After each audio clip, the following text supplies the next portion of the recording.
ప్రాథమిక వ్యవసాయ సహకార సంఘం 130వ సర్వసభ్య సమావేశం శుక్రవారం జరిగింది. ఈ సమావేశంలో కేంద్ర ప్రభుత్వం ప్రవేశపెట్టిన సీఎం కుసుమ 3 కోట్ల సోలార్ ప్రాజెక్టు వర్క్స్ సంఘం ద్వారా నిర్వహించుట, సంఘం పరిధిలోని కనగర్తి గ్రామ శివారులో ఉన్న భూమిలో పెట్రోల్ బంక్ ఏర్పాటు చేయుట, సంఘ కార్యాలయంలో ఉన్న గోదాంలో ఫ్లోరింగ్ చేయించుట, సంఘ సభ్యులకు సంఘ లాభాల నుండి 10% డివిజన్ ఇచ్చుట, సంఘంలో తాను తీసుకున్న బకాయి ఉన్న సభ్యుడు మరణిస్తే వారి కుటుంబానికి సంఘం నుండి 10,000 రూపాయలు ఇచ్చుట, సంఘంలో ఉండి చనిపోయిన సంఘ సభ్యుల సభ్యత్వం రద్దు చేయుట ఇలాంటి కార్యక్రమాలు తీర్మానించారు. ప్రాథమిక సహకార సంఘం అధ్యక్షులు చింతపండు సంపత్ మీడియాతో మాట్లాడారు. ఈ కార్యక్రమంలో పలువురు డైరెక్టర్లు, అధికారులు, రైతులు, సిబ్బంది తదితరులు పాల్గొన్నారు.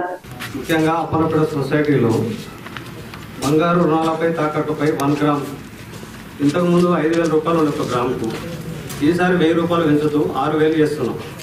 ఈ సర్వసభ్య సమావేశంలో జీరో అకౌంట్పై ఏ అకౌంట్లో తీసుకున్నా కానీ అకౌంట్కు అమౌంట్ లేకుండా జీరో అకౌంట్పై గ్రాముకు 6,000 రూపాయలు ఈ రోజు నుంచి నెక్స్ట్ ఏప్రిల్ 1 నుంచి ఇచ్చేదానికి తీర్మానం చేయడం జరిగింది.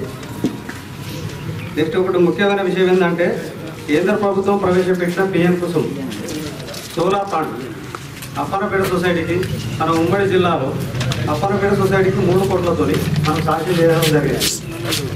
దీన్ని రాఘాపూర్ గ్రామంలో 1072 సర్వే నెంబర్ ప్రభుత్వం గురించి 4 ఎకరాలు మనకు రేపు మాపో కలెక్టర్ గారు ప్రొసీడింగ్ ఇచ్చేది ఉన్నది.